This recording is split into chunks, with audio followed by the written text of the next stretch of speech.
Hi, welcome back to my channel. My name is Gina, and for today we're just going to have a nice little chat about my July wrap up. So this is just my cat's in the background. This is just me discussing what books I've read and what books I had planned on reading for this month, and we'll see if that matches up. So I actually didn't read that much this month.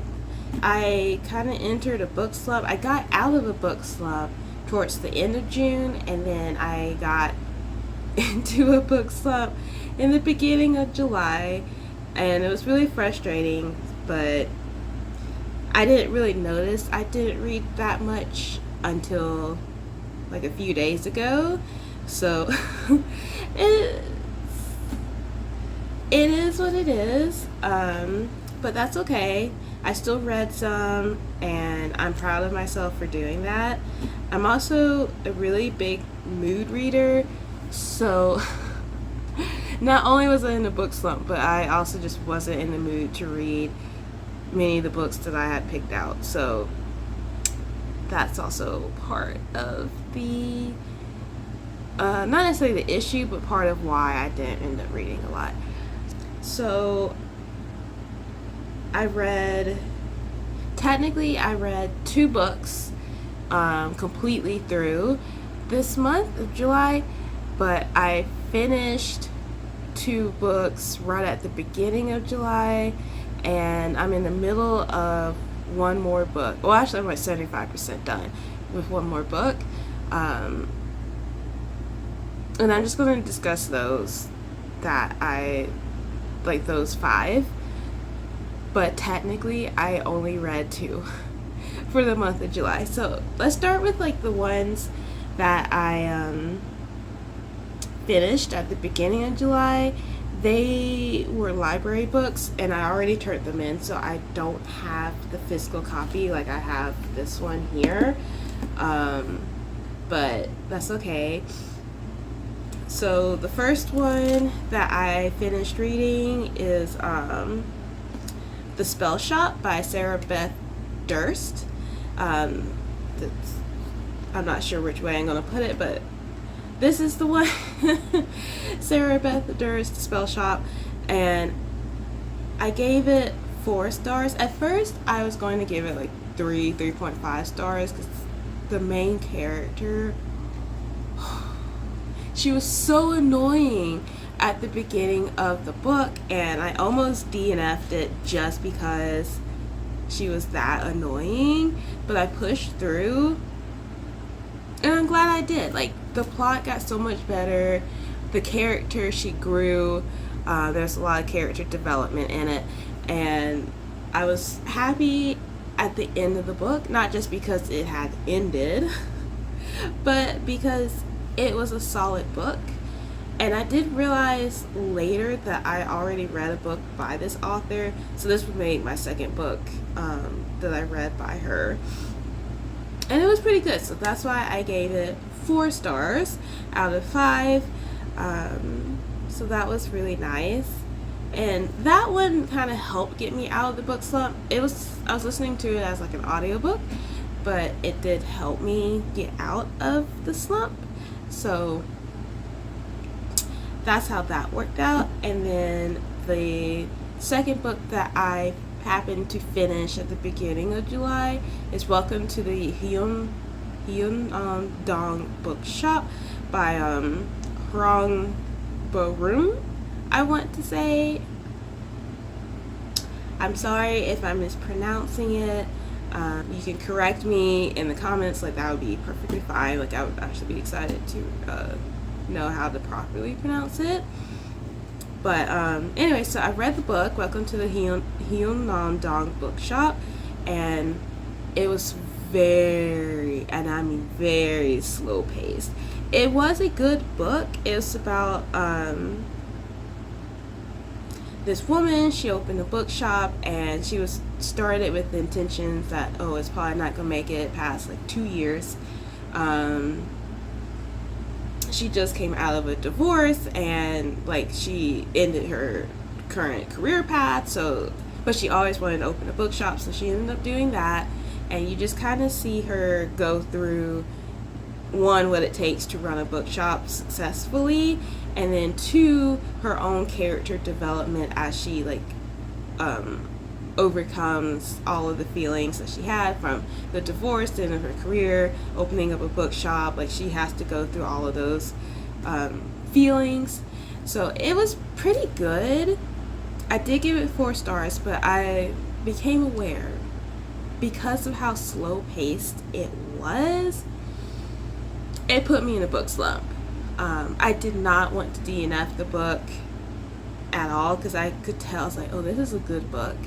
And I recommend it, unless you just don't want to read something that's slow paced, then like I don't read it. But I do recommend it. It was just very slow paced in my opinion, and it did put me in a book slump just because of that, despite it being 4 stars out of 5. But that's okay. Like I said, it was a really good book. So those were the 2 books that I happened to finish in July. I did start them in June, but I finished them like July 1st, July 2nd or 3rd, something like that. So I wanted to just mention them briefly in this video. So moving on to the books that I did read this month, from the beginning to the end. The first book I did finish this month is called Vanishing World by Sayaka Murata, I want to say. Yeah, Sayaka Murata. It was interesting. It was short. I listened to it as like an audiobook when I was doing my walks and jogs in the morning. It was interesting. I did only give it 3 stars, but that may have just been because of how like I spaced it out between reading it. Like I wouldn't read it for like several, or listen to it rather, for several days in a row, and then I would pick it back up, and then I'm like, where was I? But it was definitely an interesting book. It's about how if intercourse vanishes from the world, and not in the way of just like poof, it's gone, like no one does it, like no one knows what it is. Like people know what it is, but it's like we progressed in our human evolution, that's like we don't really need it because you can do artificial insemination, it's more successful. They even get to the point where like maybe men could carry children, and very interesting concept, because the main character, she's like, well, I was not conceived through artificial insemination, and you can just tell how that really messed with her throughout her whole life, how that affects her because of how her mother was like teaching her and telling her about these things. So it was just a very interesting concept, and you just kind of get to see, like, walk through it with the main character and how she feels about everything, that how the world's changing, and that's why it's called Vanishing World, because that part of our world is vanishing. Woo! But it was a good book. I would recommend it to select few people, but it was decent. That's why I only gave it 3 stars out of 5, but it wasn't that bad.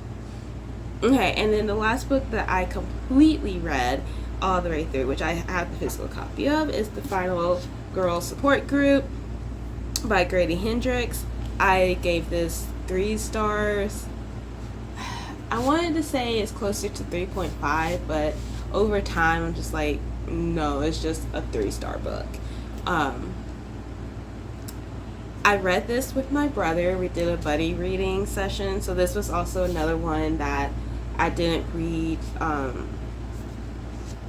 just straight through it. I just took my time, like each week, reading a certain amount of pages and discuss it with my brother. I highly recommend doing that, like with your friends, family, whoever reads with that may read something similar, like genres. Highly recommend it. But the book, I think it's the book. Grady Hendrix is a great writer. I wouldn't diss on his writing. It's just very intriguing, for lack of better words, because like it was just chaotic from like chapter 2 and onwards. From chapter 1, I almost like DNF'd the book right away, and I truly don't like DNFing books. I do them, or I say I'll read them later. But this one, I was like, okay, I could DNF this book. And then throughout, there was moments where I'm like, I could DNF this book, and I wouldn't be upset about it. That's why like the ranking went down to 3 stars. But the ending was like really good, in my opinion. It was like the plot kept twisting, and in the end, it's not who you thought it would be. So this is like I wouldn't even say it's horror. It's more like a thriller. So the Final Girl support group is like these women, and these are older women too, that had survived a massacre or like something like that when they were younger, and they happened to be the final girl that survived the case. And it kind of all reflects back to different horror movies and how like it ended that way. I did not watch said horror movies, but I know it does like go along with some of those, and I got it, because then like the main character, she's very paranoid still, understandably, but it's to the point where you're like, is she just crazy? Or is there like, because all of the other characters seem like they were progressing and like overcoming these things, because there was a support group, and it just seemed like she was getting worse, in my opinion. But it made sense. It did make sense.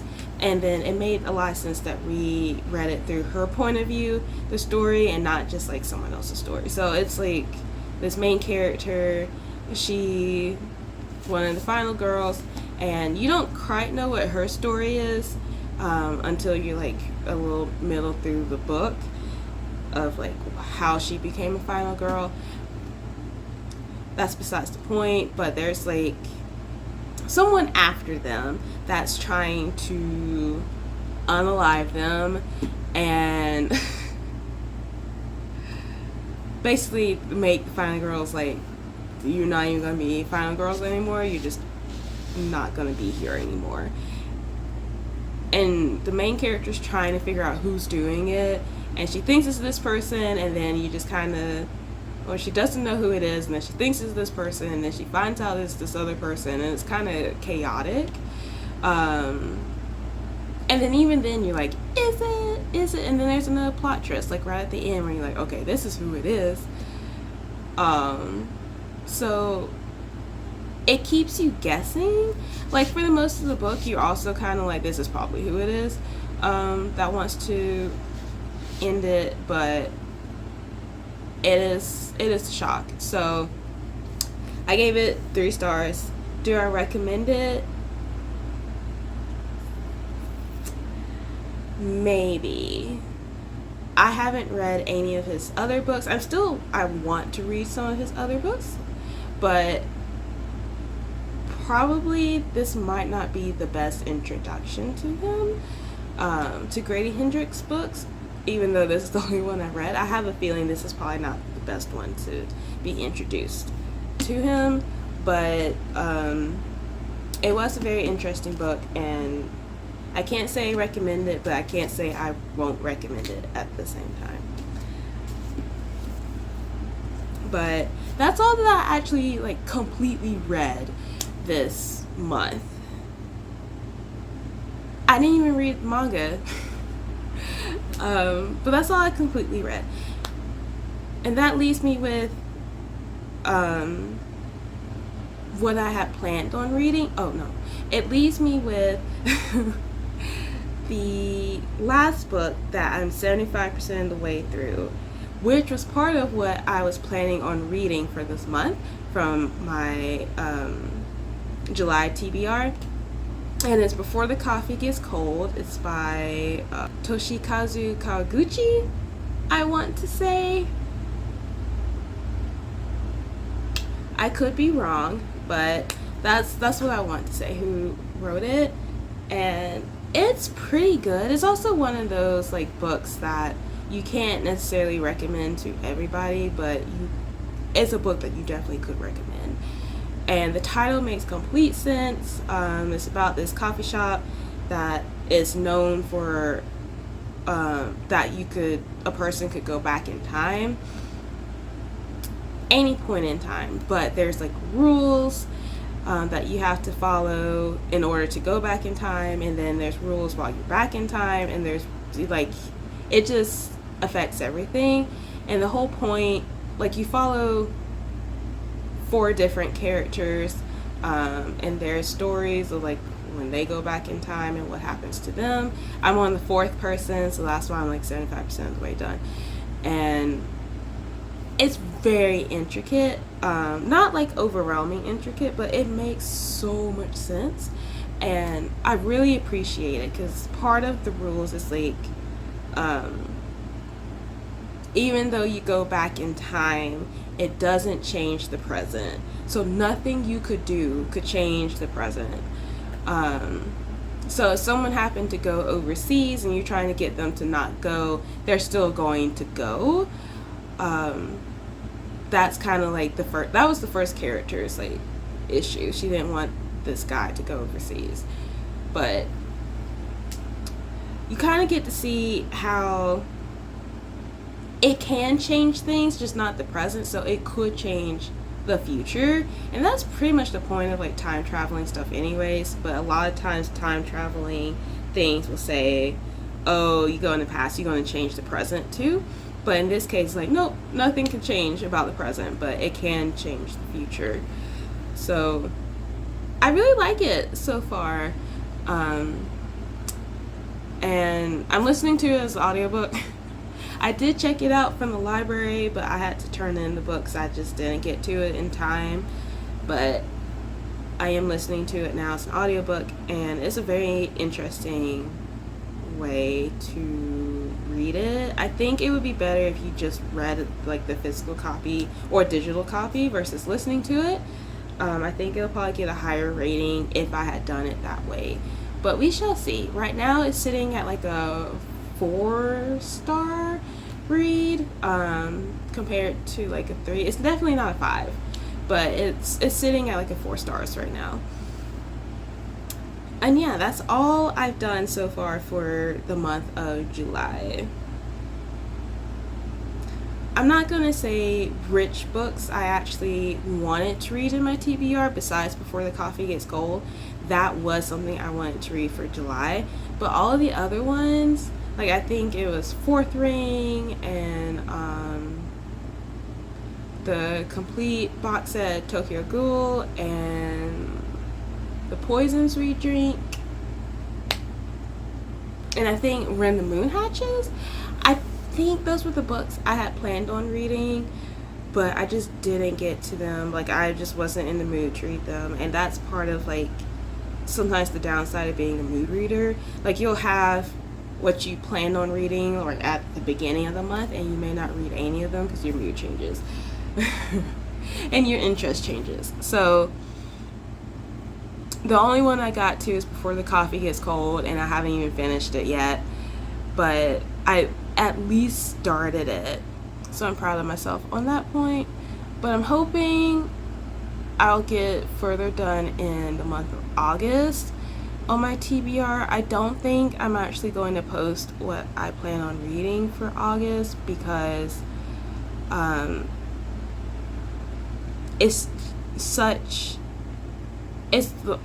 go back to school, my grad school, in September, so I know my mood's kind of going to be like chaotic and all over the place. So I don't think I really want to set myself up like I did for July and then not end up reading it. So yeah, so that's it for today's video. I'm going to end it here. I hope you enjoyed it, and I will see you guys next time. Bye.